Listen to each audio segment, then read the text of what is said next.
Hola, muy buenos días a todas y a todos. Muchas gracias por conectarse el día de hoy al Seminario Permanente de Corporalidades en nuestra penúltima sesión del año. La invitada que tenemos el día de hoy es la doctora Aitza Miroslava Calixto Rojas, que nos va a compartir su ponencia El cuerpo en el trabajo de campo antropológico, la participación perceptiva y el pulso autoetnográfico como herramientas metodológicas. De verdad le agradecemos mucho a la doctora Aitza, que accedió muy fácil en participar con nosotros, y se agradece siempre que pues la gente quiera cooperar. Este, y bueno, les voy a platicar un poco de la doctora Calixto. Ella es maestra en antropología social por parte del CIESAS en Oaxaca y ha trabajado con talleres de educación para la salud del programa Oportunidades, que fue el título de su tesis, en contextos indígenas, experiencias, saberes, discursos y prácticas del personal de salud en Santa María Chilchota, Oaxaca, Chilchotla, perdón. Es doctora en Ciencias Sociomédicas por la Universidad Nacional Autónoma de México, donde habló sobre burocratización, despersonalización y sacrificio, el caso de la formación médica en Oaxaca. Actualmente hace una estancia postdoctoral en la UNAM con el proyecto Avecindarse en los Valles Zapotecos de Oaxaca, prácticas, saberes imaginarios sobre el patrimonio biocultural en contextos de hibridación. Y también participa con una asociación, IDAS, Oaxaca, donde hacen algún tipo de producciones y entre ellos generan reels y en medios de comunicación para Instagram. Y, y fue muy interesante porque a través de este medio conocimos a la doctora Aitza Miroslava, donde habla un poco de la percepción y que amablemente accedió a extender la conversación el día de hoy. Entonces, les recordamos, la doctora Aitza va a tener la primera mitad de la sesión para presentarnos su ponencia. Y en la segunda mitad, las personas que están presentes en Zoom y también quienes nos están viendo en Facebook y las otras redes sociales pueden compartir sus preguntas y comentarios. Y ya para dejar de hablar yo, le cedo la palabra a la doctora Aitza y bienvenida. Hola, qué gusto estar por aquí. He estado de oyente, yo creo que desde la pandemia y este año desafortunadamente menos activa de lo que quisiera en las actividades sincrónicas, pero creo que este espacio es muy afortunado por todo lo que ha logrado reunir en cuanto a discusión y reflexión. Entonces, pues voy a presentarles lo que ha sido como un- una propuesta de trabajo que surge como de mi aproximación a la antropología y espero que la conversación nos permita ir dialogando a partir de lo que voy a compartir. Y digamos que me parece importante partir de qué lugares atraviesan a la etnografía tradicional en México para plantear por qué hay necesidad de hacer intervención en la metodología. En este espacio se ha trabajado mucho a nivel teórico y a nivel reflexivo. Esta conversación está motivada por entrarle un poco a la cocina de la etnografía, es decir, cómo el cuerpo puede tener no solamente un lugar como objeto sujeto de investigación, sino también un lugar en el espacio reflexivo de quienes hacemos etnografía. Entonces, regularmente en México todavía se nos enseña que tenemos que hacer un registro, que tenemos que hacer observación participante, que tenemos que hacer entrevistas a profundidad, ¿no? Hay dinámicas muy bonitas de cómo hacer diarios de campo, ¿no? Es algo con lo que aún estamos como muy habituados a aprender en términos como de herramienta metodológica.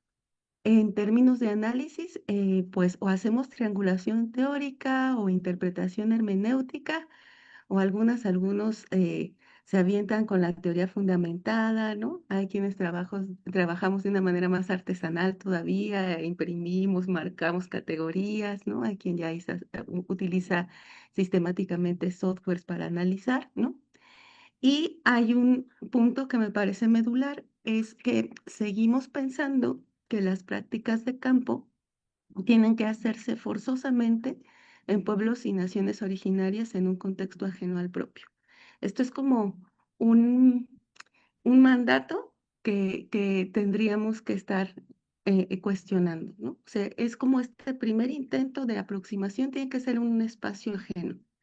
Y el espacio propio, si se aborda, será en un momento posterior o quizá ya están nuestros procesos de investigación de posgrado. Entonces hay una idea de que siendo el otro, el que no pertenece, se va a tener como más habilidad para el registro, porque la extrañeza va a permitir ese registro. En esta presentación ustedes van a ver muchas fotos que he tomado a lo largo de las trayectorias de investigación. Esta me parece muy importante porque estaba en la Sierra Mazateca, yo estaba trabajando en la maestría con procesos ligados a la salud en las unidades médicas y coincidió con la celebración de Todos Santos, ¿no? Que allá se denominan los huehuentones. Y había un festival que estaba como orientado a calificar que estuvieran usándose los elementos originales de la tradición. Ya en la noche pasaban otras cosas, aparecían las máscaras de látex, los personajes de caricatura, ¿no? Y no había como este énfasis en que solo lo original, entre comillas, estuviera presente.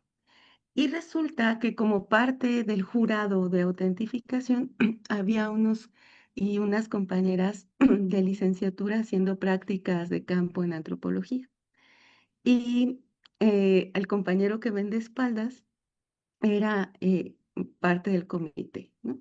Y entonces él lo que hizo es al fondo de la cancha, el pueblo estaba en las gradas observando, y él se coloca, toma una fotografía como si fuera invisible, ¿no? Entonces se coloca esa máscara de atrás como para no desentonar tanto, pero hay como una intención em, que pareciera diluirlo en el espacio, ¿no? O sea, como, y creo que ese fue de los primeros momentos en donde yo colapsé un poco porque a mí em, las emociones, el cuerpo en sí mismo me estaba crujiendo en el estar en los procesos de los centros de salud, donde más bien no tenía nada que celebrar ni admirar de la cultura, entre comillas, ¿no? De esta cultura específica de esta comunidad, sino estaba observando, sintiendo e indignándome por la muerte infantil, ¿no? Porque era como algo cotidiano que ya no escandalizaba a nadie, básicamente por las condiciones de desigualdad y de precarización histórica de la comunidad. Entonces, aquí empezamos a pensar qué onda con el cuerpo de quien registra, ¿no?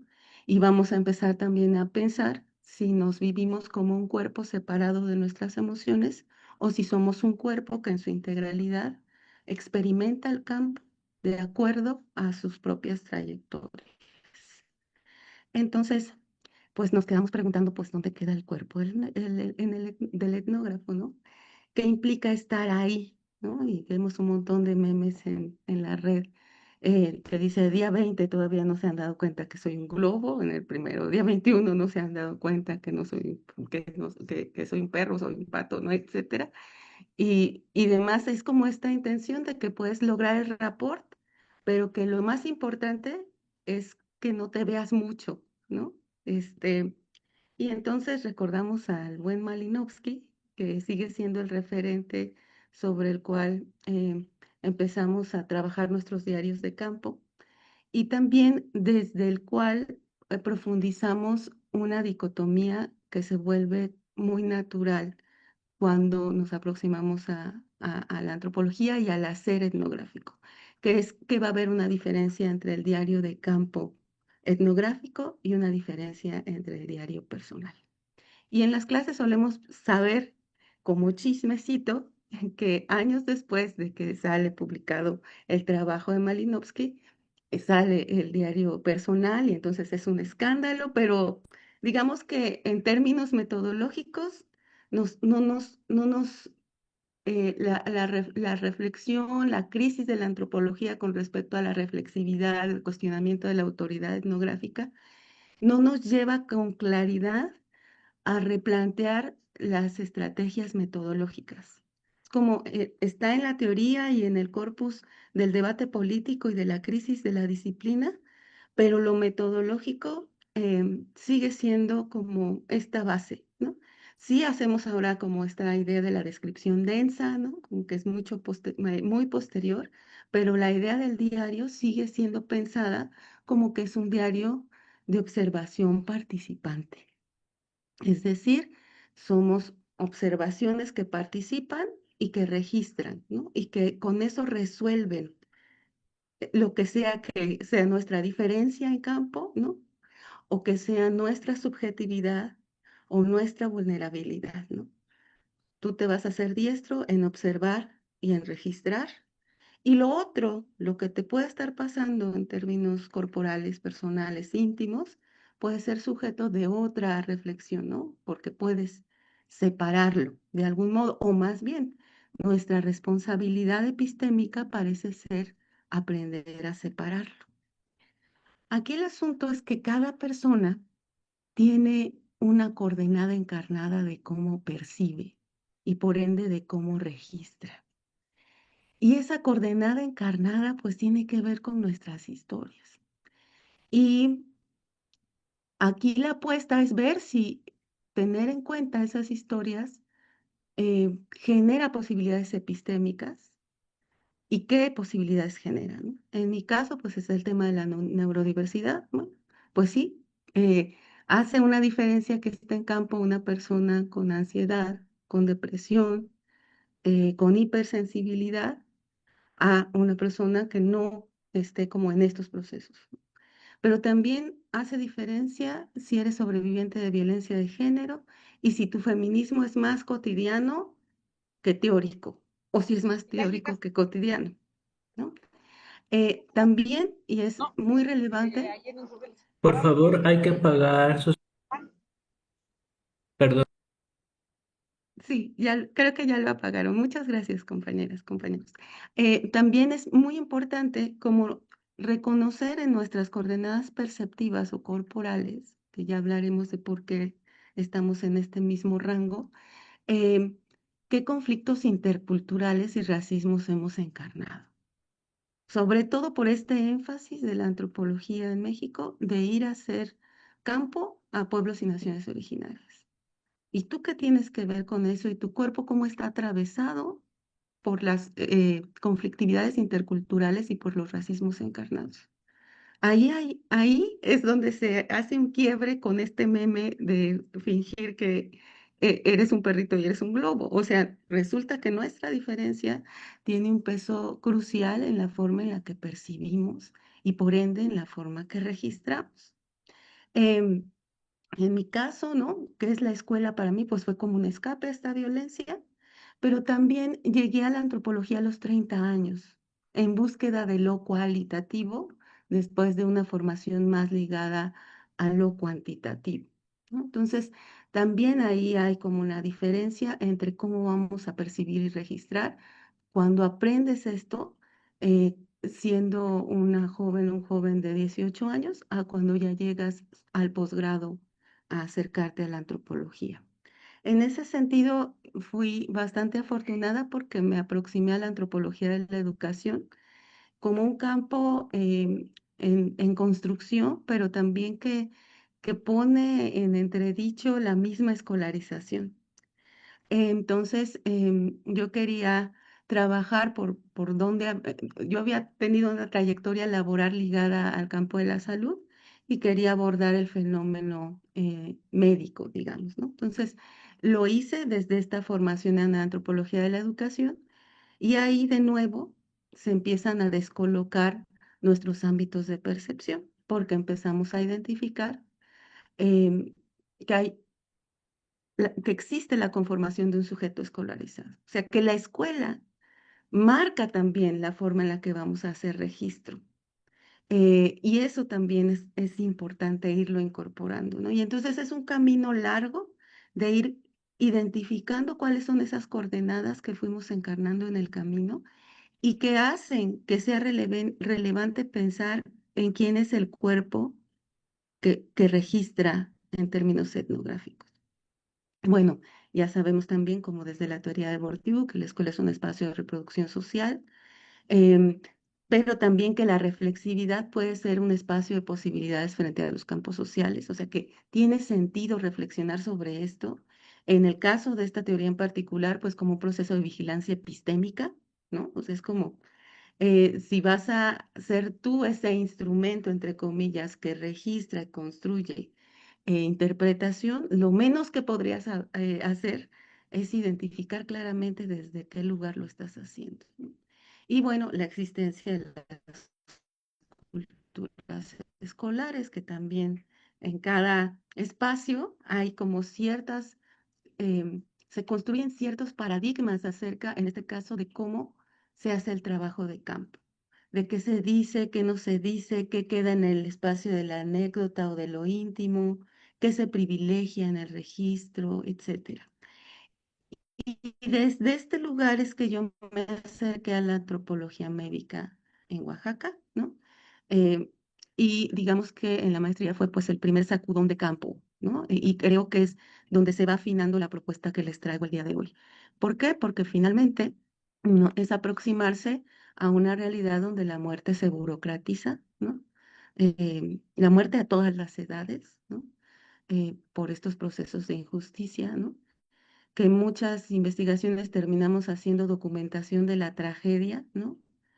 Eh, que muchas investigaciones tienen que ver con hacer registro de la violencia institucional que vive el personal de salud, que viven las personas que se convierten en pacientes, ¿no? La precarización y el conflicto intercultural brutal que hay entre el personal de salud y las comunidades originarias en Oaxaca y que no hay manera de aproximarse a eso sin que te sacuda, sin que el cuerpo se sacuda y se estremezca, ¿no? Y entonces, de nuevo, ese cuerpo que hace investigación es relevante y creo que quizá lo más importante que quisiera dejar dicho aquí es que en este momento en todo el país las y los antropólogos en su mayoría están trabajando en contextos sumamente dolorosos y que su propio llanto, su propia fragilidad e indignación no tienen un lugar de enunciación, ni siquiera a veces en sus diarios de campo como una herramienta que no es publicable, o puede serlo, pero no de inicio. Y así, ¿no?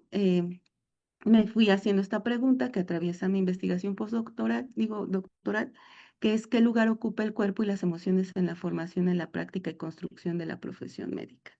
Entonces, en este aproximarse, pues era importante ir tejiendo un enfoque de trabajo, ¿no? Que ya para el doctorado incorporara los aprendizajes de ese primer sacudón de campo que tuve en la Sierra Mazateca, ¿no? Ese primer estremecimiento donde yo sentí que mi investigación no sirvió absolutamente para nada, más que para documentar el horror y la muerte de niñas y niños, y, y que, em, no sé, se convertía en un proceso como muy absurdamente doloroso, ¿no? Em, Me pregunté cómo podía tejer un enfoque de trabajo que atendiera a esa incomodidad profunda, ¿no? Y lo primero, pues pasó por hacer este ejercicio de posicionamiento, de reconocimiento, ¿no? De plantear que la teoría siempre es praxis y que nuestras metodologías se pueden intervenir. O sea que el margen precioso que también tiene la antropología en México es que nuestras herramientas pueden ser intervenidas, es decir, que podemos construir y creativizar desde ahí. Que si va a implicar que nos relacionemos en campo, hay que reconocer cómo nos afectamos y empezar a tener también estrategias de cuidado como un eje ético transversal y como una ética de la incomodidad, ¿no? Entonces, empezar a abrazar esa incomodidad porque nos recuerda ese privilegio epistémico de hacer tesis, ¿no? Frente a una realidad cada vez más dolorosa. Entonces, La propuesta, en primer lugar, tiene que ver con hacer este proceso de identificar las coordenadas de nuestros disciplinamientos escolares y profesionales.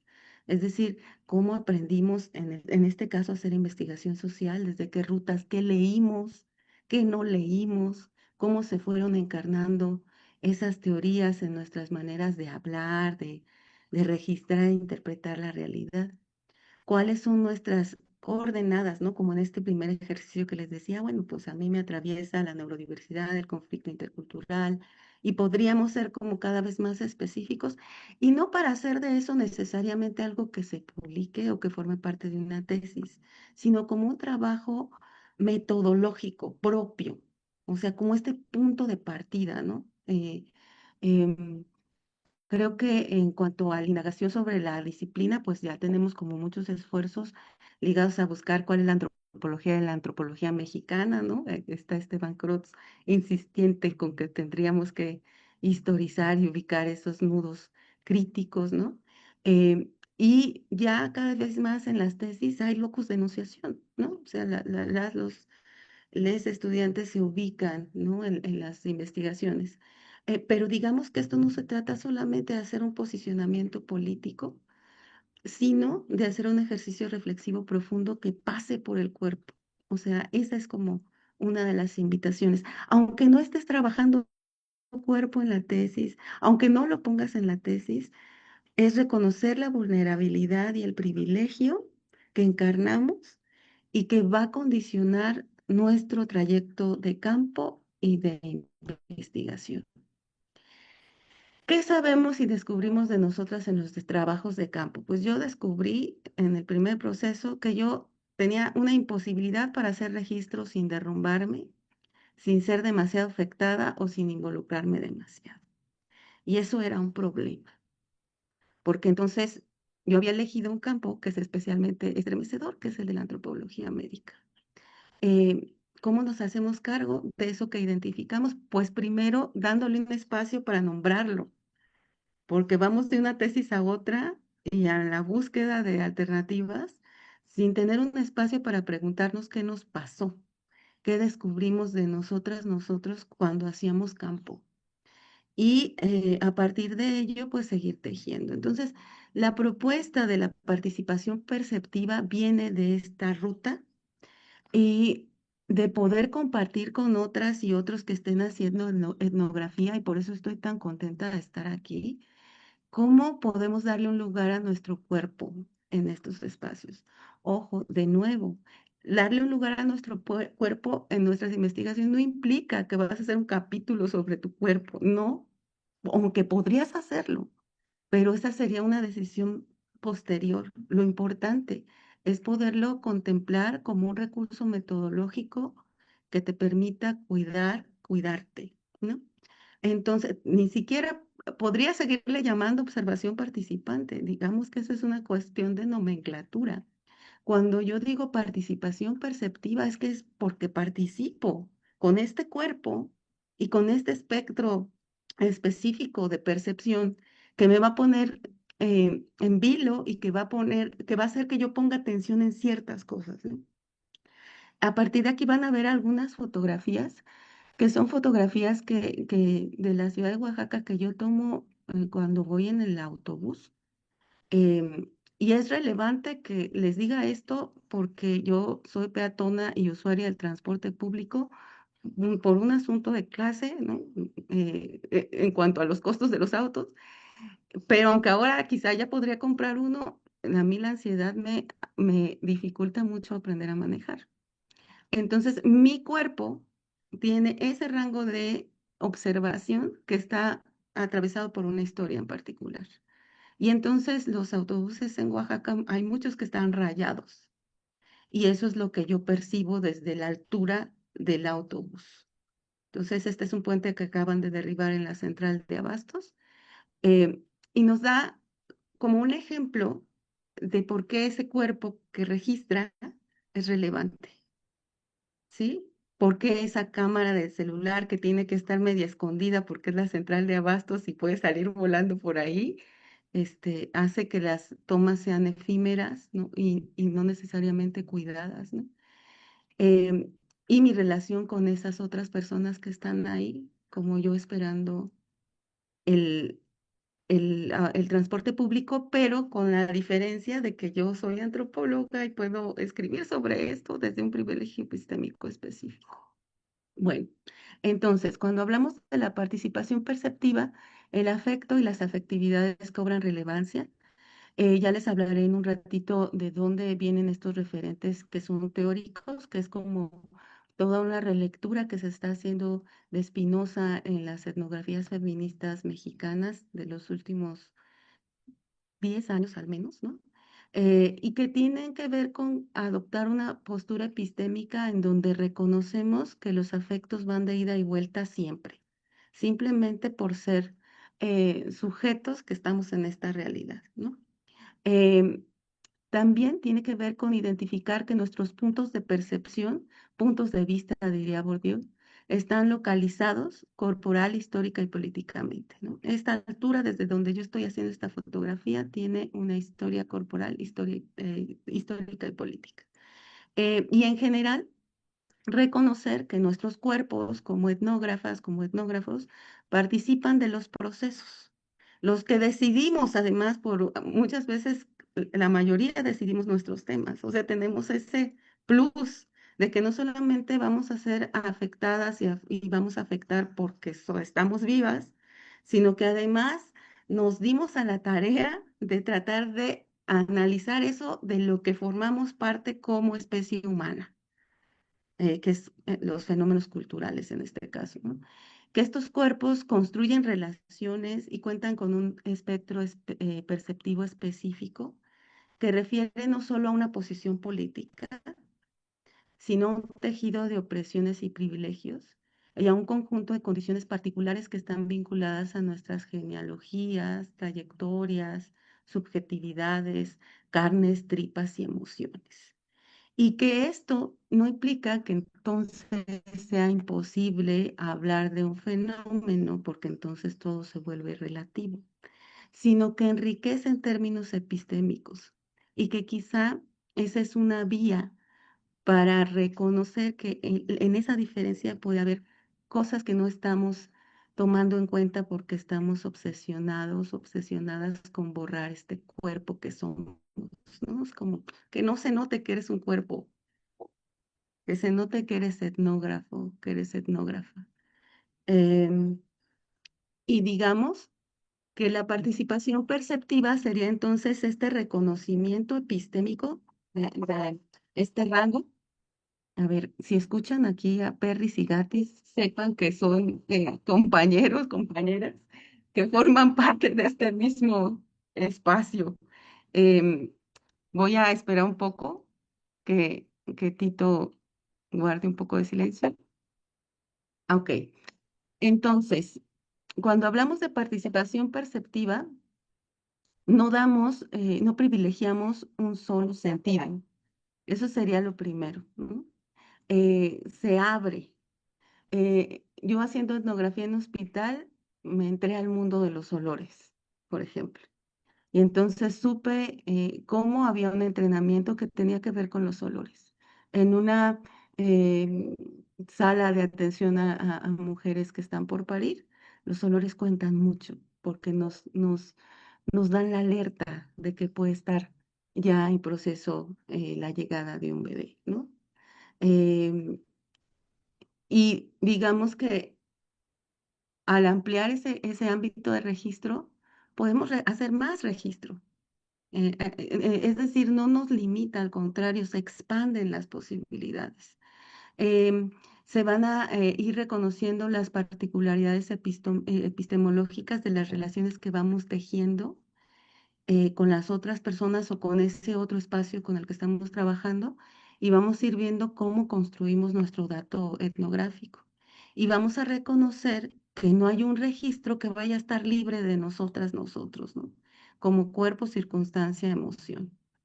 Y entonces al menos podremos ser honestas, honestos con eso, ¿no? Que es algo que desde las antropologías feministas se ha debatido mucho, ¿no? Esta obsesión de la objetividad al final se convirtió en una subjetividad de facto, porque entonces al negar todo esto, lo que estábamos haciendo era negar también esto que es, entre comillas, parte de lo real, ¿no? Em, entonces, pues ha sido como el tocar estas herramientas metodológicas, el intervenirlas, el estar como meneándolas, ¿no? Ha sido en todo caso ir buscando cómo construir un enfoque afectivo que problematice cómo estoy implicada en el registro, qué consecuencias tienen mis interpretaciones de los procesos de otros sujetos, relaciones y contextos, pero también que abran la puerta a hacer algo que nos cuesta mucho trabajo hacer justamente porque la cocina de la etnografía es muy íntima. O sea, es como fuimos a campo, trabajamos nuestros diarios, nuestras entrevistas, lloramos, nos enojamos, nos enfermamos del estómago, pero estamos después solas, solos en nuestra computadora, ahí en crisis, escribiendo, buscando categorías. Y quizá los espacios de socialización que tenemos para este trabajo suelen ser los coloquios, las presentaciones de nuestros avances, ¿no? Pero pocas veces hacemos trabajo colaborativo, tanto en el registro como en la interpretación, ¿no? Y al abordar lo colaborativo me refiero a hacer registro e interpretación con las personas con las que estamos trabajando, ¿no? Eh, pero también con colegas que estén en este mismo oficio, ¿no? Em, y creo que pensar en nuestras particularidades nos puede permitir tejer esas alianzas, ¿no? Eh, Ahora bien, ya que pensé en esta modificación de la herramienta, que sería en vez de trabajar con observación participante, como trabajo con participación perceptiva, ¿de qué va eso del pulso autoetnográfico? Me interesa mucho, o sea, sobre todo porque la autoetnografía ahorita está llamando la atención y eso tiene sus sentidos. Y hay muchos detractores, ¿no? Y dentro de los detractores hay mucha enunciación de que es un abordaje muy posmo, muy narcisista, ¿no? Que libra de las contradicciones, que hace que los autores sean heroicos, ¿no? Y digamos que habría que problematizar que la autoetnografía por principio tiene que ser un ejercicio de incomodidad, ya sea que lo quieras trabajar como tal o como este pulso que yo les propongo, porque la autoetnografía implica en todo caso trabajar todo aquello que es contradictorio en tu historia y nos permite identificar lo delicado que es interpretar la vida de otros sujetos y otras sujetas.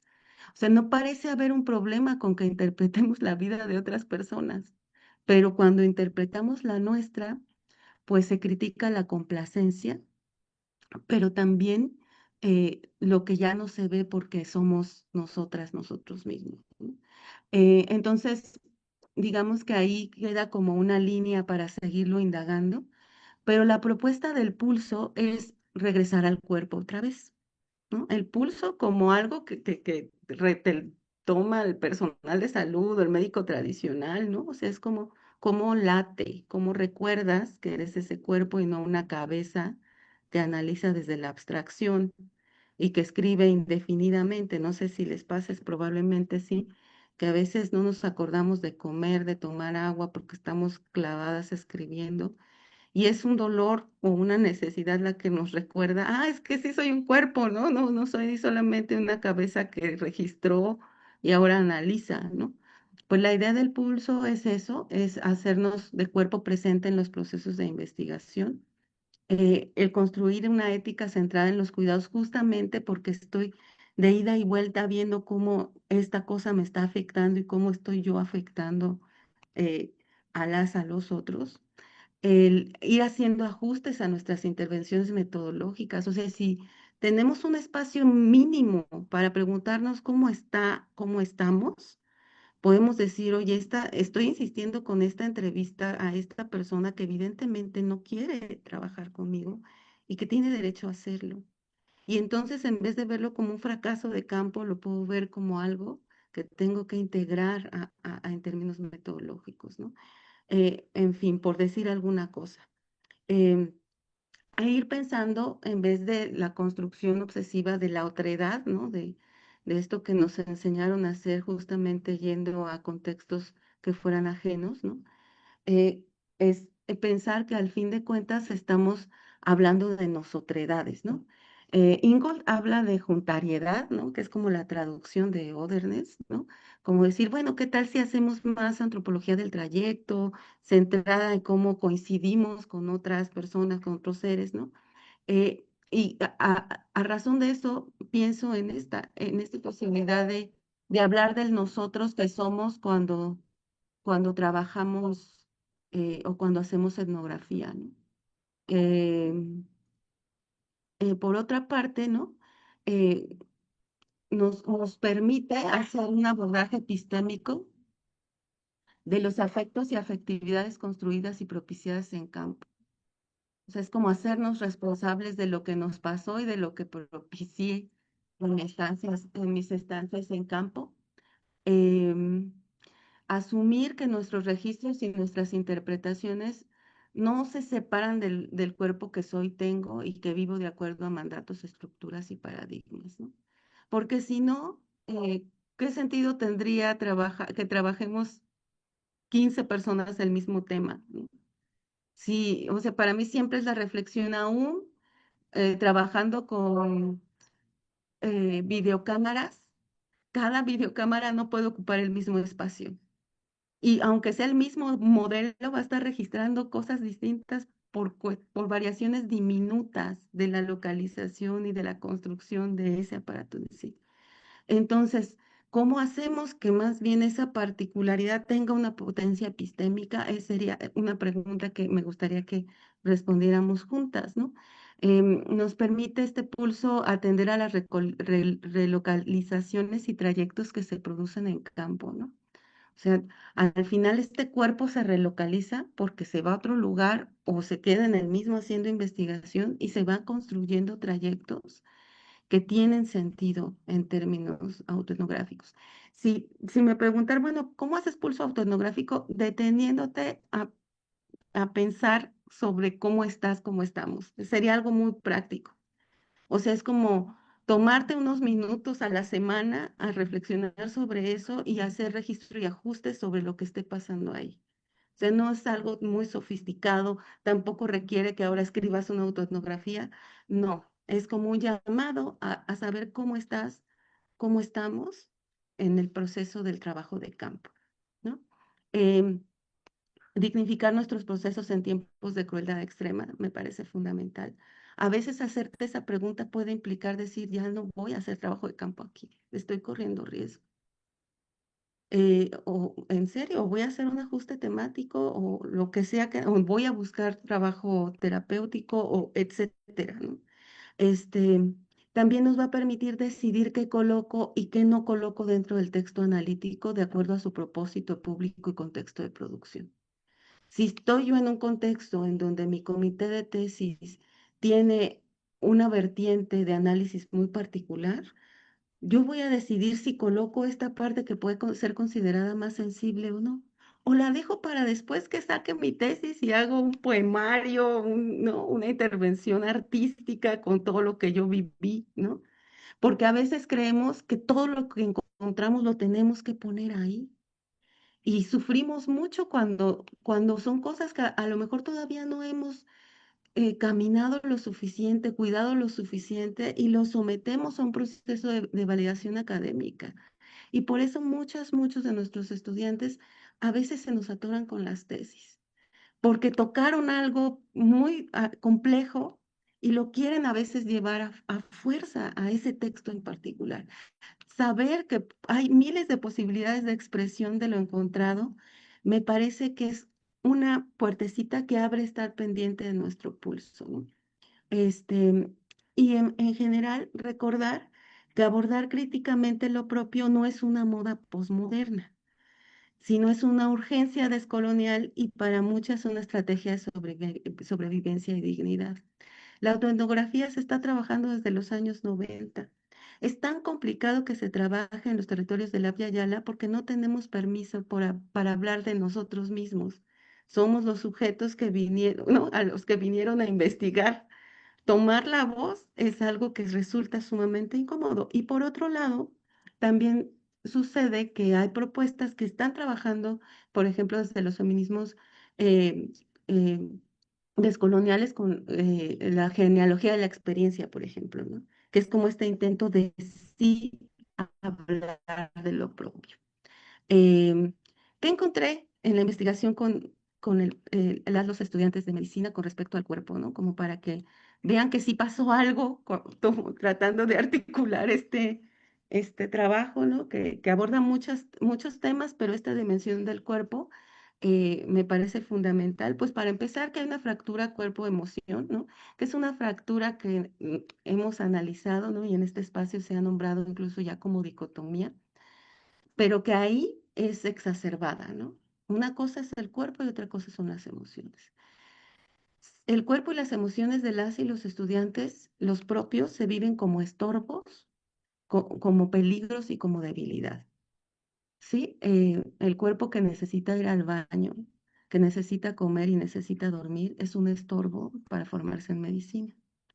El llanto es un estorbo porque se asume que es sinónimo de debilidad por ser una expresión emocional feminizada, y entonces nunca se llora en un espacio abierto, se llora en el baño, ¿no? Hay una transmutación emocional donde el dolor se trata de transfigurar hacia el enojo por ser la emoción válida, y pensemos en nosotras. Preferimos un doctor que nos regañe o un doctor que llore por nuestra familia. El asunto es que asociamos la eficacia técnica con la agresividad y el enojo, y el llanto con la empatía y la feminidad, y no con la eficiencia y la eficacia técnica. Entonces esa es la conformación corporal de las y los estudiantes de medicina, el cuerpo como un lugar de intervención, no como un lugar de saberes y conocimientos. Por eso se analizan los exámenes y no se escucha al paciente, porque esa voz incluso estorba. El cuerpo es normalizado, ¿no? O sea, toda la parte de capacitismo aquí está encarnada, ¿no? Si el cuerpo va a ser funcional o no en términos de lo normal. Y el cuerpo, y esa quizá es como algo que se profundiza cosas de lo que se ha trabajado sobre este tema en México, que es el cuerpo se burocratiza. O sea, en México la medicina es sobre todo un acto burocrático. Y entonces por eso tienen aquí estas manitas llenando por materia sin fin, ¿no? En donde estos cuerpos se burocratizan por tener que hacer estos llenados, pero también los cuerpos a quienes pertenecen esos registros se vuelven en un acto o en un pendiente burocrático, ¿no? Ahora, ¿qué pasó con mi cuerpo, no? Ya que estuve ahí 5 años con estudiantes de medicina en hospital y en centros de salud. Pues por un lado, esta pregunta constante, ¿no? Que es cómo me voy a acercar a otros cuerpos reconociendo la vulnerabilidad compartida sin obviar nuestras diferencias sociohistóricas. Es empezarme a preguntar y a ver cómo uno me va con esa pregunta de indagaciones, ¿cuál es la exis corporal exigida por el hábitus antropológico en México, ¿no? O sea, nuestro hábitus como profesionales de la antropología, ¿qué implica en términos corporales? Ya con lo que ha platicado hoy empezamos a ver cosas, ¿no? O sea, como pues que sean valientes y registren la realidad a toda costa, que no se rompan y que terminen sus tesis y expongan bonito y claro, ¿no? Este, y que todo eso que sea llorar y dolerse, lo trabajen en terapia, pero no en los espacios de investigación, ¿no? En fin, ¿no? Esta idea de la ficción de la distancia, ¿no? Que es como que vamos a hacer este péndulo de que estamos ahí, nos alejamos sofisticadamente para el análisis cuando, pues, los territorios se encarnan también, aunque ya no estés ahí, seguimos estando ahí. Yo sigo estando en el trabajo de campo de hace 10 años y sigo conmoviéndome, doliéndome, indignándome. No me moví, y eso no es algo que sea objeto del psicoanálisis o, ¿no? De la terapia, ¿no? Es algo que es profundamente político en el quehacer etnográfico, ¿no? Reconocer, cómo se encarna la ibris colonial y patriarcal de la disciplina, o sea, qué impactos tiene en nuestra manera de hacer investigación etnográfica. Y reconocer también que el cuerpo y las emociones propios siguen siendo estorbos analíticos. O sea que estamos en esta trayectoria de convertirlos en objetos de investigación cada vez más aceptados. Y según, porque lo que se ha trabajado en este seminario da muestra de que sigue siendo incipiente el entrarle con estos temas, sigue siendo subversivo incluso para muchos espacios, pero ya hablar de tu cuerpo ya es como, no, ya eso ya qué es, ¿no? Eso ya, ya parece que es un pecado, ¿no?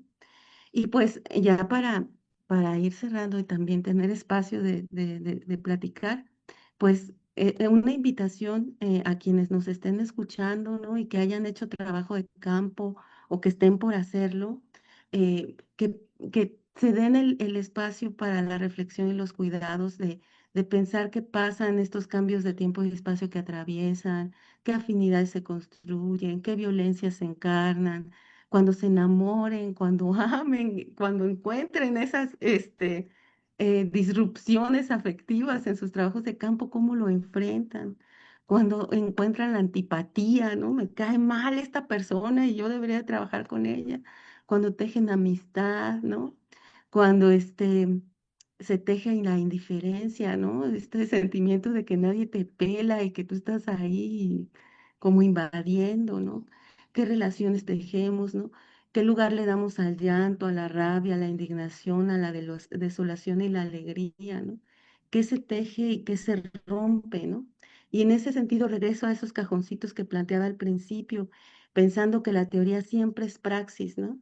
Y les traigo aquí a quienes me lo enseñaron con más profundidad en términos teóricos, pues están Saldúa y Lord, ¿no? Diciendo a Saldúa, por un lado, invitándonos a escribir, ¿no?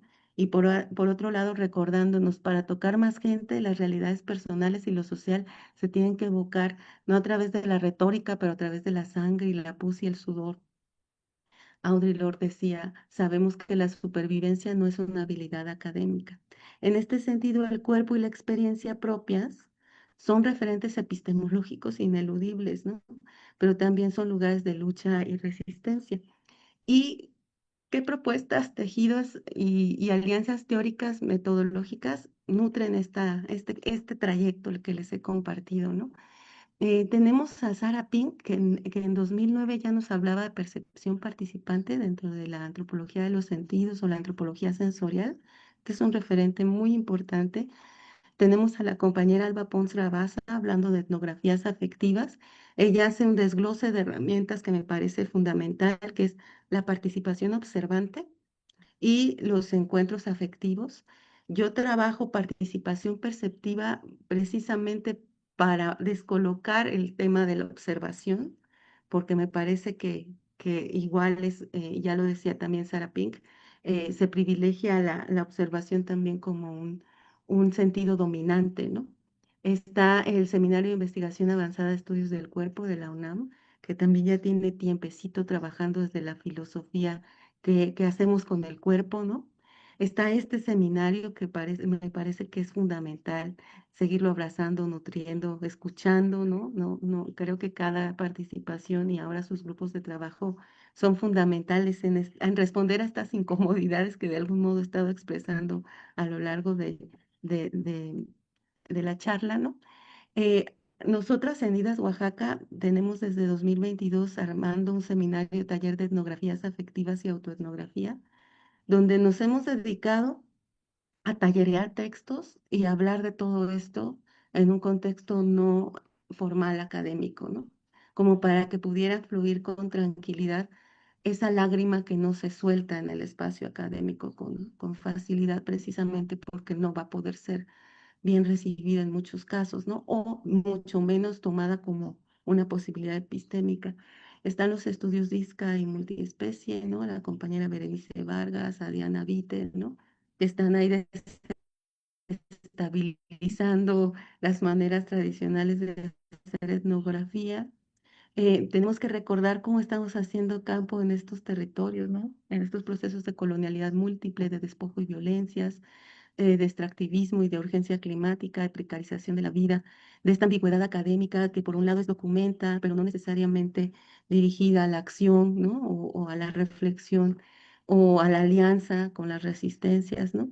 Y en este lugar en el que ineludiblemente tenemos el privilegio epistémico de hacer una tesis, ¿no?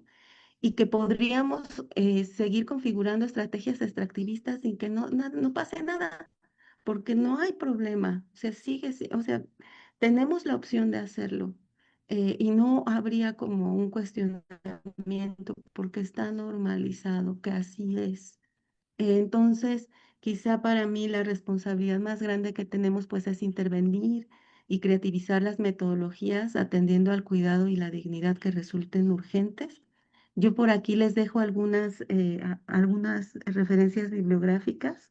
Está este texto que tiene traducciones de textos autoetnográficos que están ya en español, que se circula libremente, si ustedes lo buscan así, como autoetnografía, una metodología cualitativa, y van a encontrar textos que nutren esto que he platicado hoy.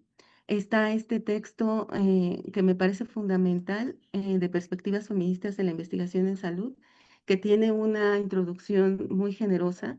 Ellas hicieron un encuentro sobre trabajo autoetnográfico de cuerpos y emociones en salud y, y narran que cómo se quebraba la voz cuando se participaba, porque pues eran investigaciones que tocaban mucho a quienes estaban exponiendo, ¿no?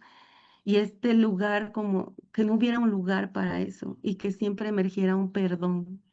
Es más, si a mí se me salen las lágrimas ahora, también saldría un perdón, ¿no? Como de, ya sé que esto no va aquí.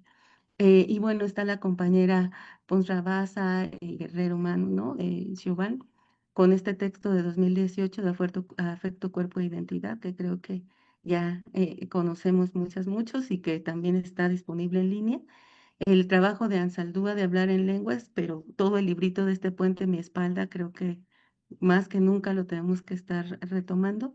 Y ahí en Idas, Oaxaca, llevamos dos textos, bueno, ya tres, que reúnen lo que hemos tallereado en el seminario, ¿no?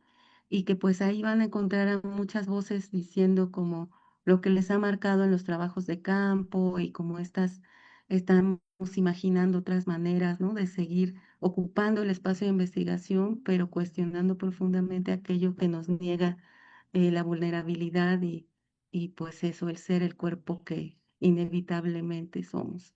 Y pues hasta aquí la dejo. Yo les agradezco infinitamente y estaré bien gustosa de platicar. Muchas gracias, Aitza, por tu presentación. Me pareció sumamente genial. Yo tengo muchas preguntas y comentarios, pero tienes bastantes preguntas y comentarios en redes sociales.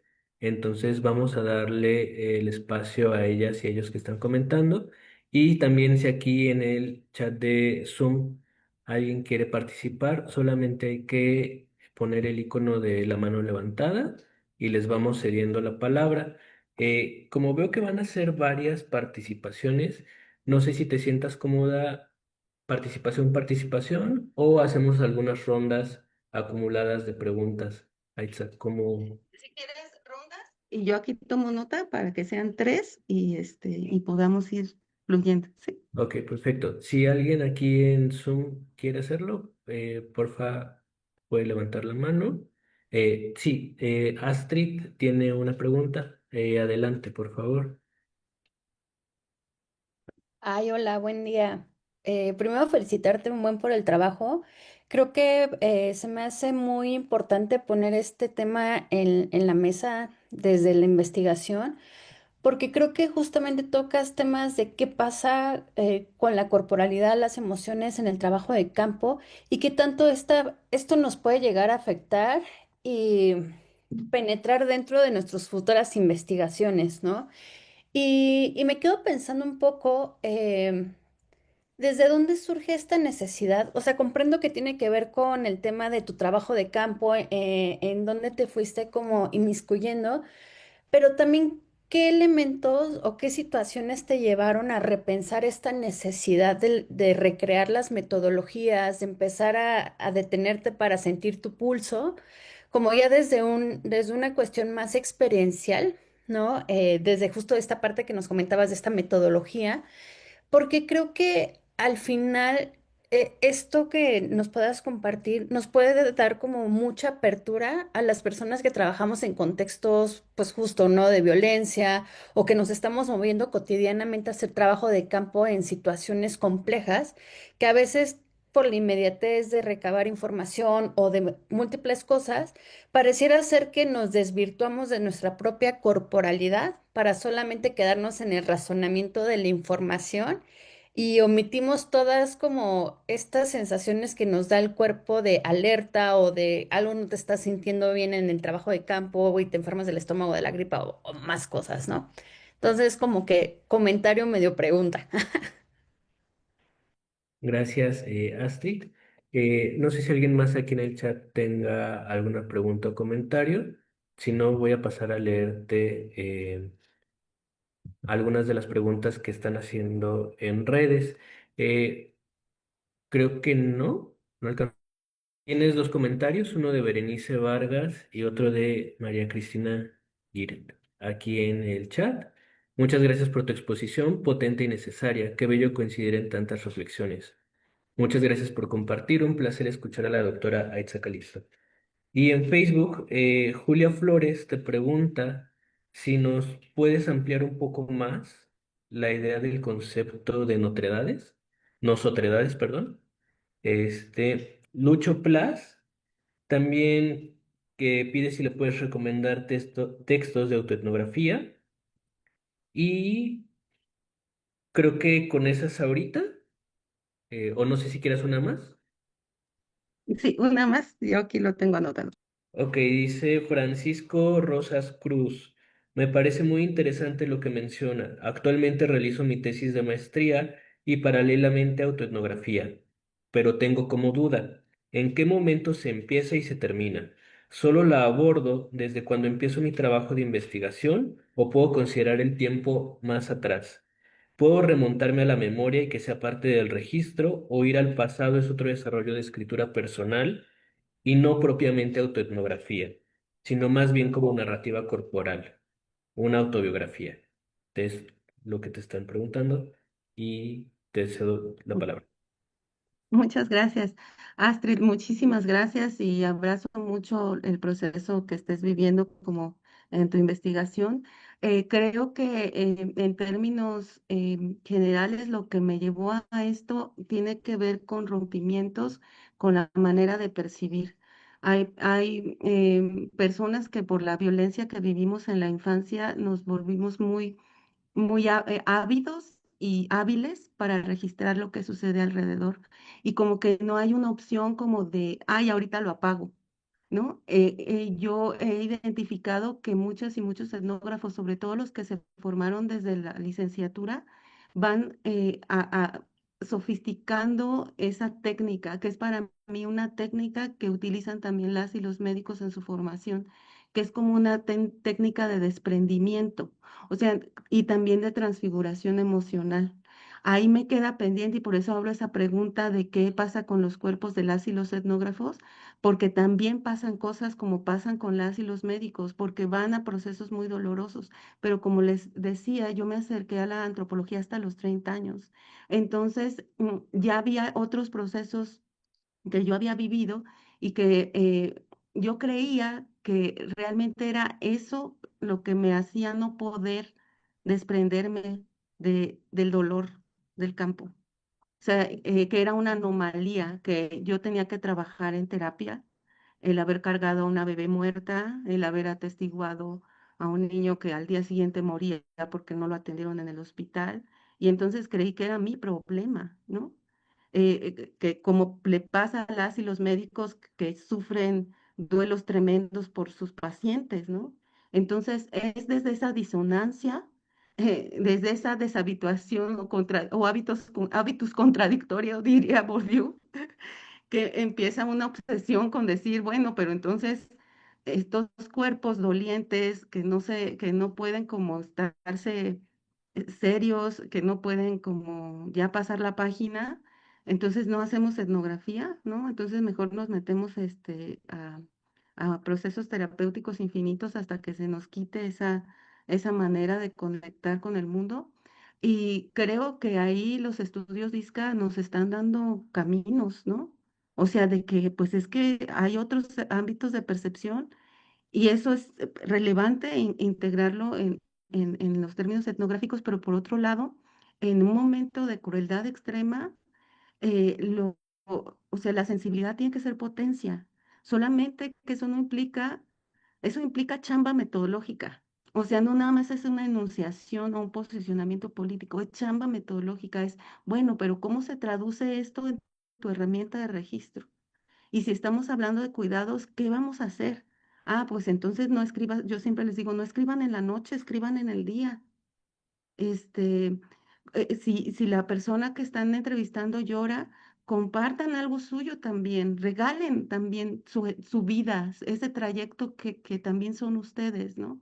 No se espanten con las lágrimas, ¿no? O sea, como, pero es eso, trabajar técnicas y metodologías puntuales, estrategias puntuales que nos permitan llevar lo doliente, lo sensible, ¿no? Pero también lo precioso, ¿no? De estar ahí en herramientas. Y para eso necesitamos juntarnos y platicar y hacer pruebas, ¿no? Integrar posibilidades. En mi caso, yo quería trabajar con estudiantes de medicina que estaban viviendo muchas violencias y yo no quería violentarlos también.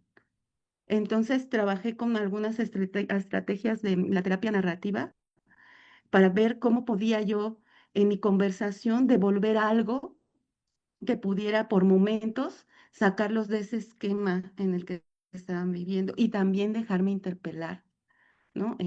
Algo así, por ahí va, Astrid. Em, Julia, el término de nosotredades.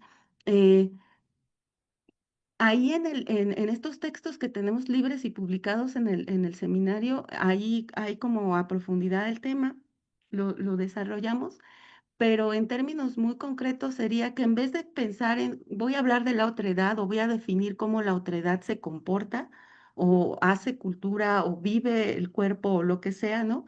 Es como reconocer que al final nunca estamos hablando de otros, estamos hablando del nosotros que se construyó. Un ejemplo, las 6 personas con las que yo colaboré en campo conformamos un nosotros que no hablan de, no permite la generalización de todos los estudiantes de medicina, no. Ahí hubo una especificidad en ese vínculo, en esos vínculos, que de lo que permiten hablar es de esta sujeta que soy, que están conociendo hoy, y que desde este lugar y desde estas dificultades de hablar con otras personas en vivo, porque aquí parezco que sí, pude conectar con otras personas que estuvieron dispuestas a hablar de sí. Entonces, eso somos nosotros y en esa tesis se habla de esa nosotredad construida con esa circunstancia compartida y esa disponibilidad a ser afectada o afectado. Lucho, textos de autoetnografía. En este texto traducido al español de Benar Calva viene el trabajo de Buckner, que es una autoetnografía clásica, y de Carol Rambo. Me parece que son dos textos que siempre tenemos que revisar. El primero se llama El yo dividido y el compa habla de cómo siempre, nunca tocó temas personales en el trabajo etnográfico y cómo hacerlo con respecto a la relación con su padre le abrió muchas preguntas con respecto a por qué había dividido su vida personal de la profesional y básicamente porque había tenido una infancia muy difícil y era mejor no hablar de lo propio. Y por otro lado, Carol Rambo se avienta a hablar del abuso sexual infantil que vivió eh, diciendo es válido y voy a hacer un método sociológico de esto, ¿no? Entonces son dos textos bien potentes que les recomiendo mucho. Francisco, ¿en qué momento empieza y termina la autoetnografía? La propuesta del pulso es como algo que es como una estrategia de cuidados, que es como, tómate el pulso para ver cómo anda esto, ¿no? Cuando estás haciendo investigación y acciona con respecto a ese tomarse el pulso. Si estás haciendo autoetnografía, ahí hay muchas alternativas. Por un lado, puedes no colocarla en el texto académico si en tu espacio académico no van como a validar ese proceso, yo no lo pondría porque es algo es algo delicado, ¿no? Como someterlo a un proceso de evaluación. Y la autoetnografía la puedes hacer evocativa, hasta ir a la genealogía de familia, padres, abuelos y demás. Em, y hay estrategias diversas de escritura evocativa, de trabajo con archivos personales y demás. ¿Cuál es la diferencia entre la autoetnografía y la autobiografía? Es que en la etnografía te vas a meter a tus contradicciones y las vas a nombrar y analizar. Es decir, no vas a nombrar nada más lo chido que te pasó, sino vas a nombrar todos esos entrecruzamientos conflictivos de que somos sujetos complejos, ¿no? Y que incluso las interpretaciones sobre lo vivido cambian de acuerdo a nuestras circunstancias. Y hasta ahí. Muy bien, ahí vamos por otra ronda de preguntas. Este, tienes aquí una pregunta de Valle que pone en el chat cómo llevar, trabajar, investigar lo doliente, lo sensible del y desde el cuerpo, sin violentar o sin hacer intrusión con la psicología. Esa sería una pregunta. No sé si alguien más de aquí de Zoom quiera levantar la mano y hacer algún comentario, pregunta. En lo que aparece alguien, tienes otro comentario en Facebook. Dice, gracias Aitza, me gustaría saber un poco más sobre cuáles son las estrategias que sugieres para que el proceso reflexivo sea incómodo, sobre todo cuando quien hace la etnografía no es consciente de sus privilegios. Esa sería otra pregunta que tienes. Tienes una felicitación por parte de Jocelyn Baum. Dice, excelentes aportaciones para quienes trabajamos temas sobre la escuela y las juventudes. Elizabeth Besares dice, súper necesarias reflexiones para nuestro trabajo de campo. Celebro mucho su seminario. Saludos desde Ciesas Sureste.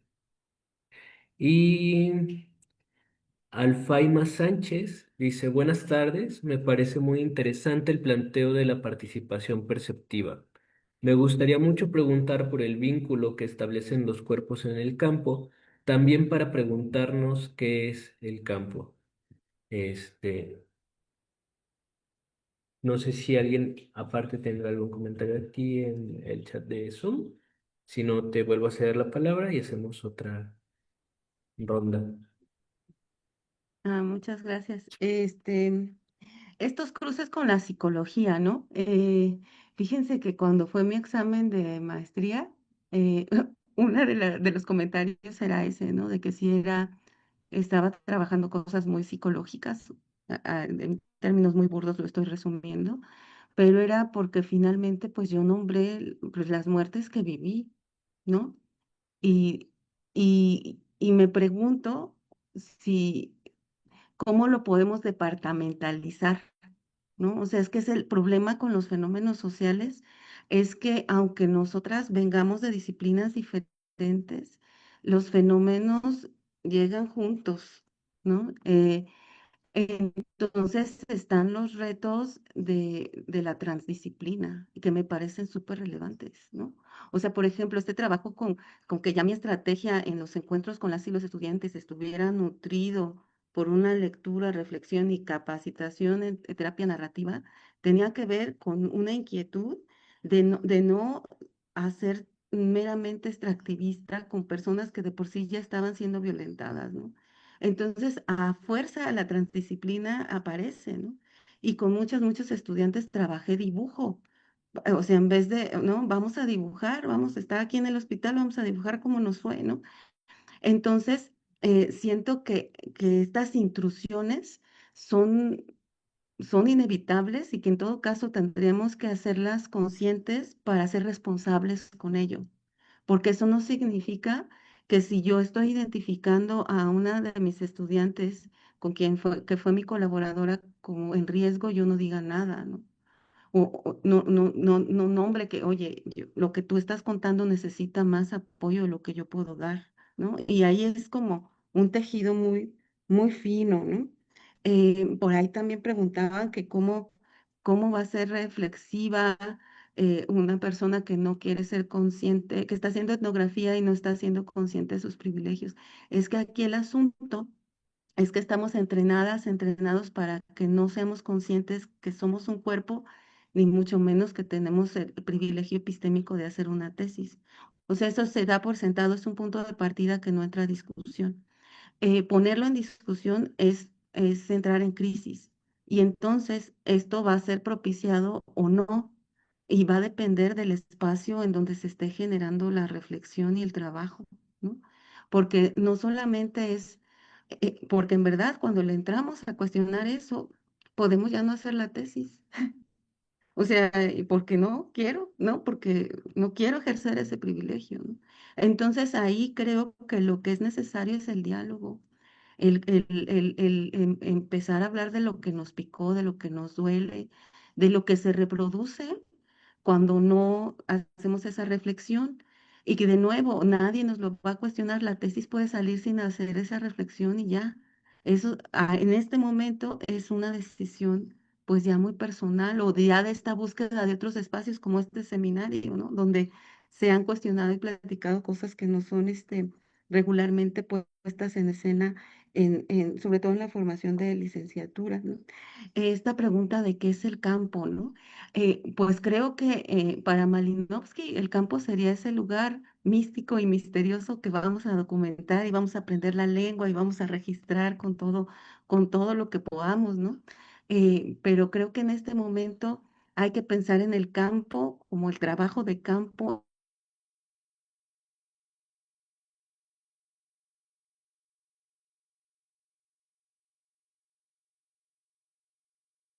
Sí, creo que se trabó un poquito la señal. Vamos a esperar que se vuelva a conectar.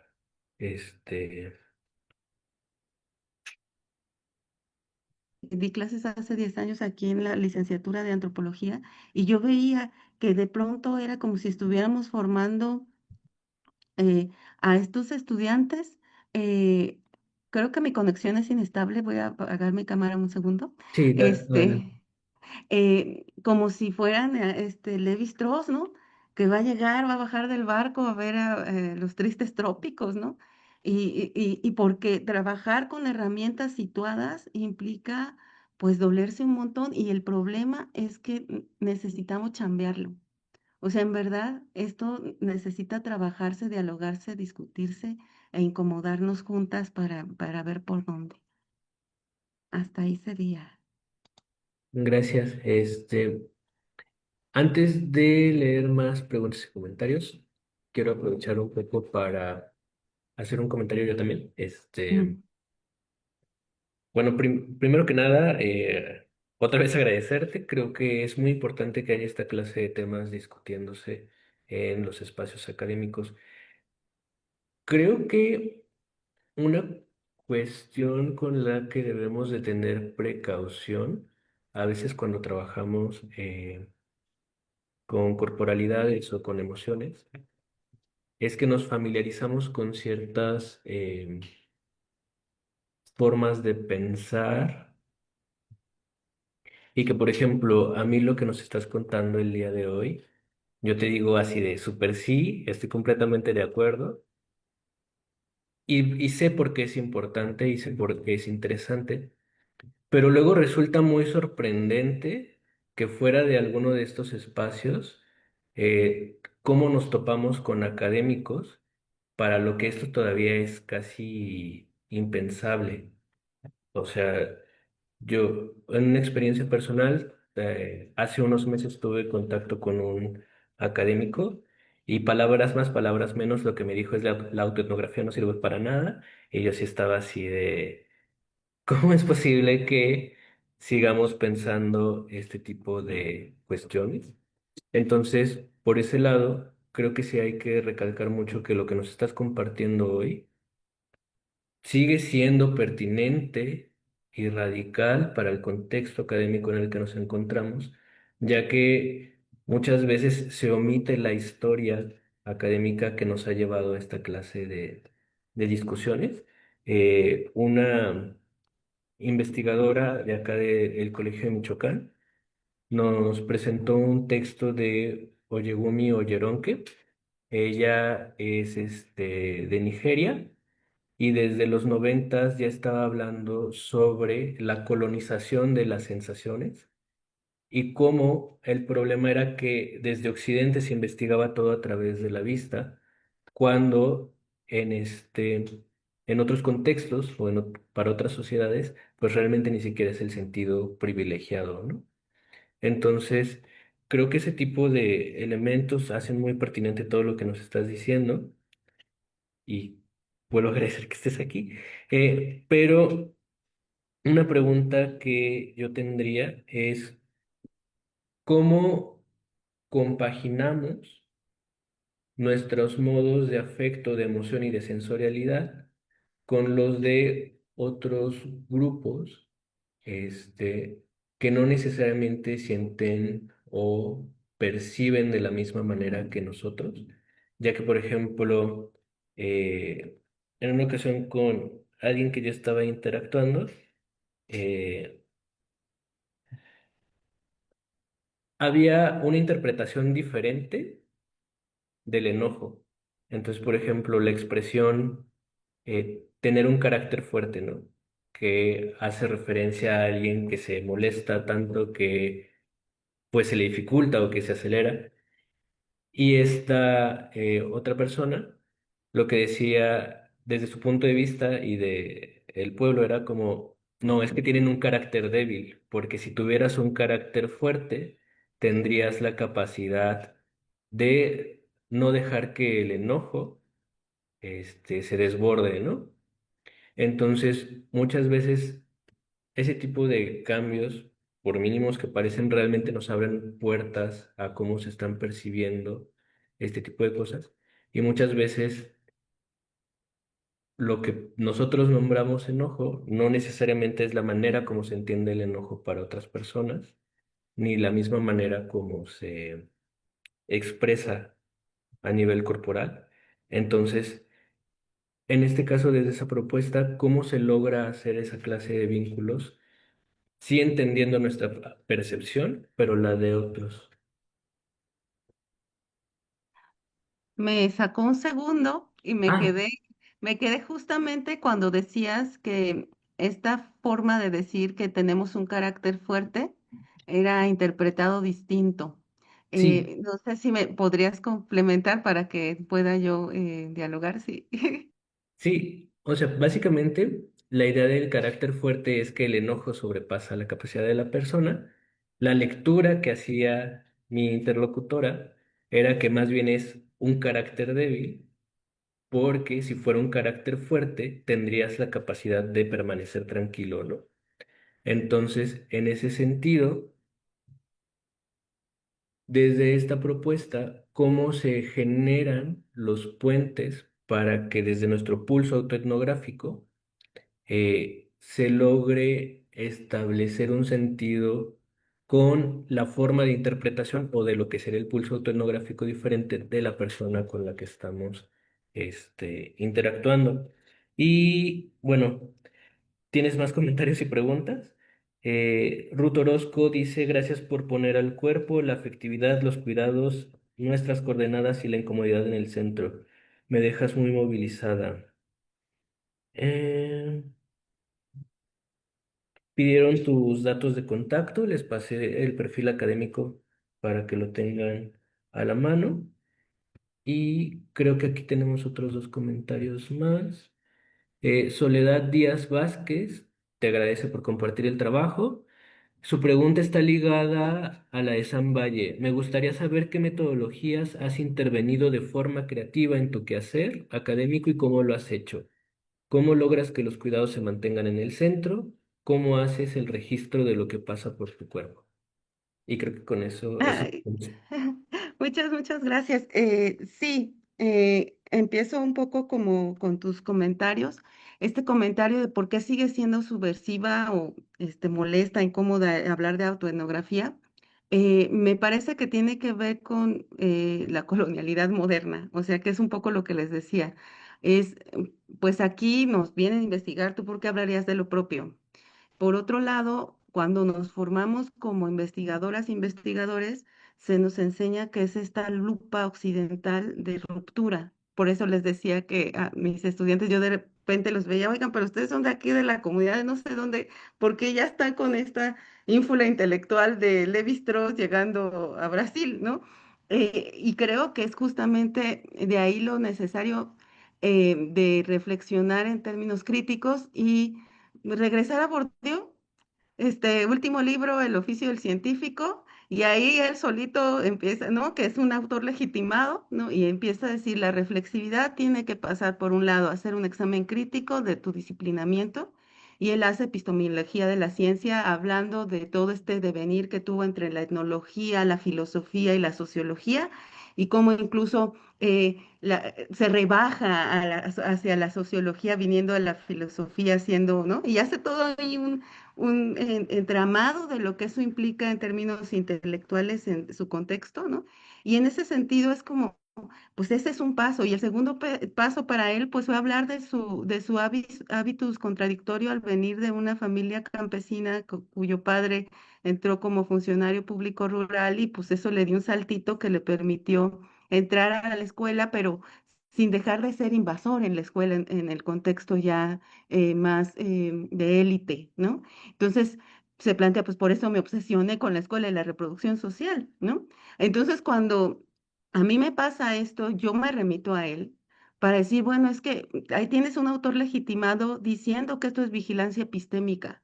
No es un cuento, no es autocomplacencia, no, no, o sea, y eso, y cuando hablamos del pulso, te permite más bien hacer vigilancia epistémica, ¿no? Ya la autoetnografía como tal, sí me parece que en términos de entrenamiento, de estrategia, sí necesitamos mucho cuidado metodológico. Yo les recomiendo mucho a Carol Rambo y a Wagner, sobre todo a Carol Rambo, porque hace un esfuerzo extraordinario de que en tu texto quede claro cuál es tu metodología. O sea, y eso la autoetnografía lo va a exigir siempre precisamente por ese cuestionamiento. Entonces, entrarle al abordaje metodológico es fundamental para que queden claros los pasos y para que se dé cuenta quien esté cuestionando que le estamos entrando en serio, que no es un asunto de pereza, ¿no? O de vanidad, pero sí sigue siendo crítico y en ese sentido también acompañarse mucho. O sea, porque ahorita no lo vemos, ¿no? Pero hay muchos estudiantes tratando de hacer otras metodologías en las licenciaturas y se nos van a ir quedando en el camino si no logran tener acompañamientos fuertes para ir posicionando estas inquietudes, porque ustedes están jóvenes, ¿no? Pero ellos todavía más y están en serio empujando, ¿no? Empujando a nivel temático, empujando a nivel metodológico, y pues tenemos que estar como resonando ahí con lo que está surgiendo. Decía aquí la compi que qué metodologías he intervenido. La primera tendría que ver con este que les conté, de Alba Ponce habla justamente de pasar de entrevista a encuentro afectivo, como pensar que cada que te encuentras con la persona hay fuegos artificiales para todos lados, ¿no? Y que entonces puedes tener como estrategias específicas para ese encuentro que vas a tener. Yo les decía, pues trabajo como con el dibujo, con las artes escénicas, con la terapia narrativa, ¿no? Para que de acuerdo a las personas o a los entes con los que yo pueda trabajar, yo pueda tener estrategias, ¿no? O sea, incluso si estoy haciendo un trabajo con plantas, con ríos, ¿no? Ahí tengo que ir ajustando y la transdisciplina es fundamental y en ese sentido para mí lo que es central es el arte o las artes participativas en específico. Decía también ahí que cómo le hacemos con el propio cuerpo. Luz Areli, esta compañera acaba de sacar una tesis maravillosa en el Colegio de la Frontera Norte es una autoetnografía sobre ser madre adolescente y ella tiene una propuesta que me parece fundamental y que en su momento hemos recorrido por acá, que es trabajar el cuidado del cuerpo en estos procesos a través del performance. Es decir, que podamos estar a través de un performance de corte meditativo, no del corte como de exposición artística, sino de un corte meditativo que te permita hacer esas pausas en donde expreses, pero sin palabras a veces, cómo se está moviendo todo. Y entonces a veces, bueno, la práctica de performance es darte 5 minutos para ritualizar algo de tu vida. Y en esos 5 minutos tú puedes decir, voy a ritualizar lavarme la boca, lavarme la cara, ¿no? Y voy a tratar de estar presente y tomar ese pulso a través de ese acto ritualizado. Y ahí podemos descubrir cosas de nosotras, nosotros, ¿no? Y de la participación perceptiva, para mí el registro fotográfico es importante, ¿no? Cuestionarlo, jugar con ello desde la experimentación, ¿no? Y estar identificando cómo desde ahí se tejen otras posibilidades de registro que no pasan necesariamente por la fotografía etnográfica tradicional, que está muy enfocada a dar cuenta del objeto, sino más bien un registro que dé cuenta de la relación. Por eso les compartía yo estas fotos tomadas desde los camiones, ¿no? O sea, porque es como está hablando de la relación. Y por ahí hay muchos caminos y los que ustedes se permitan andar, pues también será maravilloso. Y tienes más comentarios aquí en el chat de Ana Marisela Melchor. Muy buena, muchas felicidades, Aitza, muy hermosa presentación y qué atinada eres con todo lo que mencionas sobre este sentir que una pasa en campo. Por experiencia y desde mi formación se me ha inculcado que la etnografía y el sentir de lo que pasa en trabajo de campo debe ser omitido y que lo que se debe escribir es lo que te cuenta él, la sujeta de investigación. Por lo que, ¿cómo reivindicar este enfoque de emoción y cuerpo como investigadores sin importar que el tema de investigación sea meramente de cuerpo? La otra es de Meda Jazmín. Buenas tardes, muchas gracias por los aportes. Vengo de una formación en antropología social desde la licenciatura y confirmo también que suelen desestimar o hasta ridiculizar estos enfoques autoetnográficos o que dan cuenta de nuestras percepciones corporales y afectivas en campo. Sin embargo, desde las antropologías feministas me fui acercando a estos enfoques y coincido con que son más que necesarios en los contextos actuales de violencia a los que nos enfrentamos. Felicidades por tu investigación. Este, y bueno, estoy leyendo los comentarios. Yo sé que tú los puedes leer, pero los leo para que la gente de Facebook sepa qué es lo que te están preguntando. En Facebook tienes un comentario de Julia Flores nuevamente. Dice, no desensibilizarnos y asumir nuestra humanidad lejos del mandato del racionalismo científico e integrar esa manera transgresiva de concebir y relacionarnos en las metodologías de las investigaciones que realicemos. Así lo estoy entendiendo. ¿Es así? Y creo que esos serían todos los comentarios que hay hasta el momento. No sé si alguien más aquí en el chat tenga algo que quiera tomar la palabra. Eh, Nada más rápidamente, algo que me acordé que te iba a mencionar en la intervención anterior, es que sobre el campo, por ejemplo, Tim Ingold menciona que eso es algo que no podemos seguir haciendo, la distinción de nosotros estamos en un lugar y el campo está en otro lado y tenemos que movernos al campo, ¿no? Eh, el campo se construye y se habita y él habla de compromiso ontológico con la gente. Entonces, eso me resuena mucho con tu propuesta, porque a final de cuentas también aprendemos a ser sensibles con las personas con las que interactuamos y en el momento en que realizamos la investigación. Creo que eso es algo también importante. Mm, Personalmente, con las personas con las que yo he trabajado, este, luego aprendes a ver colores que tú no sabías que había o empiezas a prestar atención a los sonidos y a diferenciar animales nada más porque la gente sabe cómo escucharlos, ¿no? Entonces, creo que por ese lado también reconocer que muchas veces hay todo un proceso de enseñanza sensible en el que nos involucramos con las personas, donde son ellos y ellas quienes nos enseñan a percibir también su entorno, ¿no?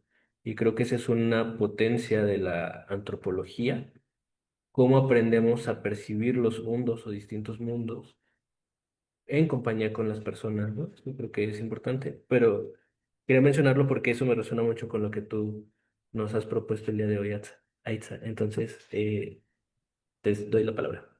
Ay, muchas gracias. Sí, es fascinante y les agradezco mucho la resonancia. Y retomo lo que decías del enojo, porque lo dejé pasar. Creo que este asunto ¿se acuerdan que tenía ahí en este bloquecito esta idea de posicionarse y reconocerse? Esas dos como invitaciones están llenas de posibilidades de abordaje. Podemos hacer cartografías autoetnográficas y esas cartografías autoetnográficas nos permiten mapear nuestras sensibilidades o nuestros territorios habitados o nuestra escolarización. Entonces, aquí el asunto, esta discrepancia entre maneras de interpretar las emociones, el cuerpo y la vida, pasan siempre, pero no las, o sea, poner atención en eso ya es un paso. Y esto es como este llamado a que la reflexividad pase por sí cuestionar de dónde viene tu disciplina, pero también tú de dónde vienes, permite tener, o sea, la responsabilidad del autoconocimiento. O sea, como de este ejercicio de, para empezar, tengo que saber yo quién soy, cómo enfrento la vida, ¿no? Y cómo la interpreto para poder identificar esa discrepancia, porque realmente pasa siempre, pero la puedes tener naturalizada y llevar a tu interpretación tu viaje, ¿no? Y la otra persona estaba en otro lugar, ¿no? Entonces creo que el primer paso es ese y el segundo, y por eso hablaba de lo colaborativo. Nada más que los tiempos para hacer tesis están bien amarrados, pero lo ideal es que ya que yo hice mi interpretación del cualquier proceso, pudiera llevarlo con las compañeras, los compañeros con los que trabajé y les diga, oigan, ¿qué les parece esto, no? O sea, no, yo lo intenté con las y los estudiantes de medicina y pues me dijeron, sí, cómo no, sí lo hago, pero ¿a qué hora? Si estaban en medio, estaban ahí en la lumbre de la formación, ¿no? Y mi reto para mí es sí poder hacerlo, o sea, poder construir espacios para hacerlo, para dialogarlo. Porque, por ejemplo, cuando entra la conversación, cuando no siempre va a ser posible, pero cuando esa persona está como en la disposición de compartir tiempo y vida contigo para que hablemos de qué cosa es el carácter fuerte, pues es un hallazgo hermoso, ¿no? Porque ya nos, y eso podría dar lugar a un registro y una interpretación colaborativa, ¿no? Y por ahí otra compañera decía, ¿cómo sostenemos los cuidados, no? Y yo les decía, bueno, el performance puede ayudar porque ahí te puedes dar cuenta que algo pasa. O sea, si yo trato de concentrarme 5 minutos en lavarme la cara y después empiezo a llorar ¿no? Y empiezo a identificar, es que yo necesito hablar con otras personas. Regularmente ya lo hacemos. Ustedes saben, cuando estuvieron en procesos de hacer tesis, muchos tejieron su propia manadita con quien se hablaban y ya me pasó esto, o ya el señor me dijo feo, o me asustó, o me violentó, o no me dieron la entrevista. O sea, hacemos red inevitablemente. Aquí el asunto es como empezarlo cada vez más a estabilizar como a una práctica de cuidados y no solo como de que se quede en nuestra intimidad, ¿no? Sino que en verdad lo podamos politizar en ese sentido. Decían por ahí en Facebook que si hablaba de este asunto de la desensibilización, ¿no? Sí, creo que para mí lo más importante tiene que ver con cómo yo veía el cuerpo, emoción, como lo voy a poner junto, de las y los médicos. Entonces recuerdo mucho que en un seminario, y de nuevo ahí la conversación ayuda muchísimo, estaba con una pediatra y me atreví a decir, no, como esto que decimos siempre, que los médicos están desensibilizados. Y ella alzó su mano, me dijo que no era cierto, y luego me mandó un mensaje por correo diciéndome que ella todavía recordaba a la primera persona que había visto fallecer y que le dolía y que era falso, que no había una desensibilización, ¿no?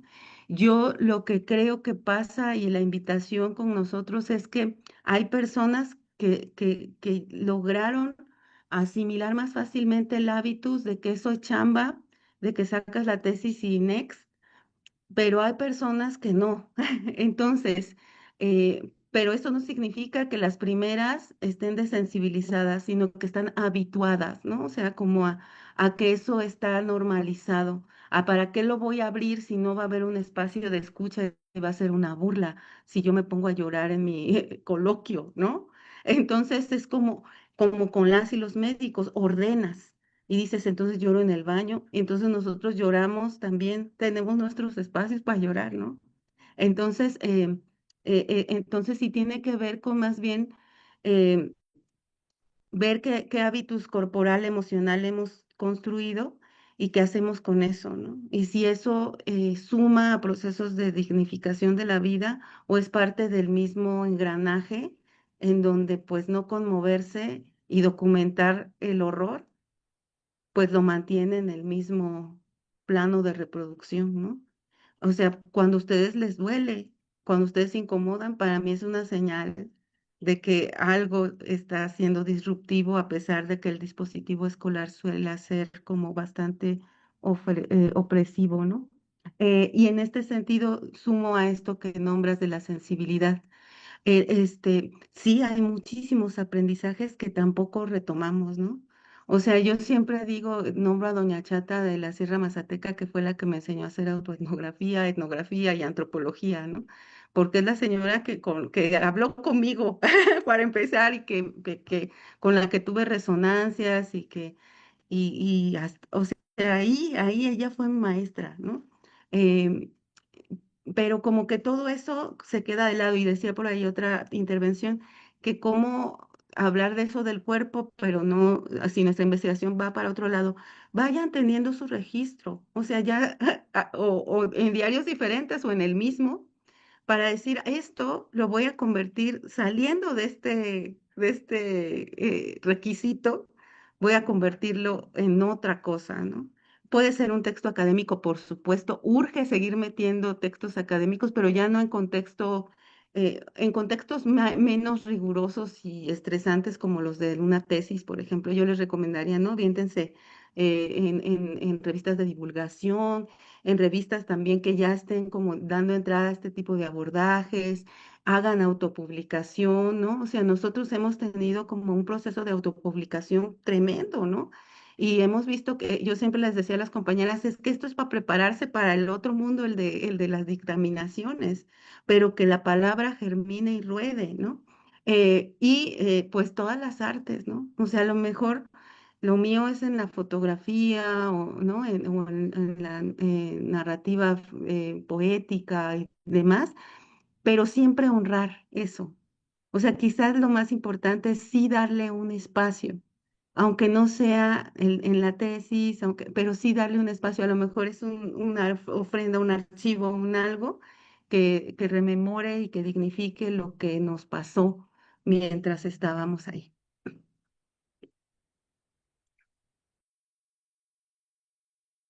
Gracias, Aitza. Déjame revisar si tenemos más preguntas en redes. Igual les recuerdo que pueden seguir poniendo preguntas y comentarios también. Ah,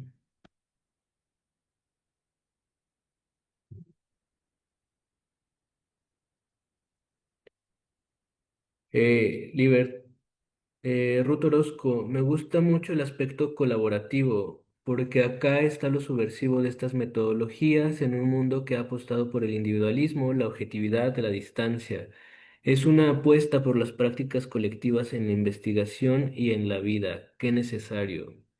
Libertad Chávez dice, muchas felicidades, Aitza. Excelente presentación y propuestas. Gracias por compartirlas. Eh, Rocío del Carmen Asensio puso, y para ser doctorante, pero no entiendo bien a qué se refiere su comentario. No sé si se quedó a medias. Este, pero bueno, eso es lo que tenemos ahorita en redes. Acá no sé si alguien más quiera intervenir o también si tú quieres agregar o expandir algún punto de la presentación. Pues bueno, siempre agradecer la resonancia, o sea, que sepan que este es un campo fértil para seguir trabajando, ¿no? O sea, yo pienso que, por ejemplo, los abordajes de Ingold, ¿no? Tienen mucha resonancia con los abordajes descoloniales, con los feminismos comunitarios, ¿no?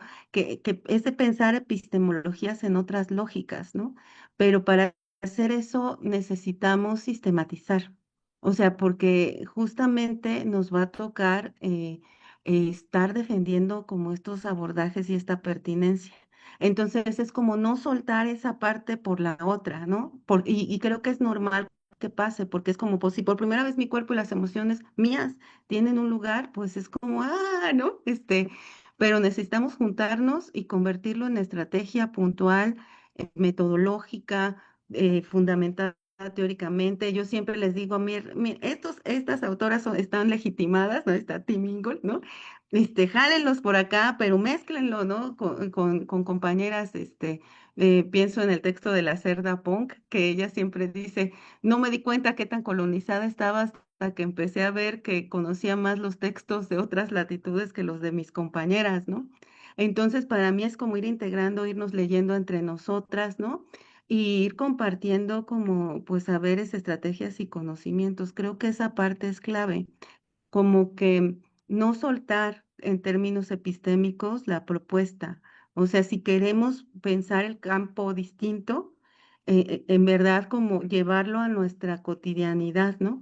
Y es un esfuerzo que se puede hacer, o sea, también hay grietas, por eso está este seminario, ¿no? O sea, yo el postdoc lo estoy haciendo con un enfoque autoetnográfico a nivel territorial.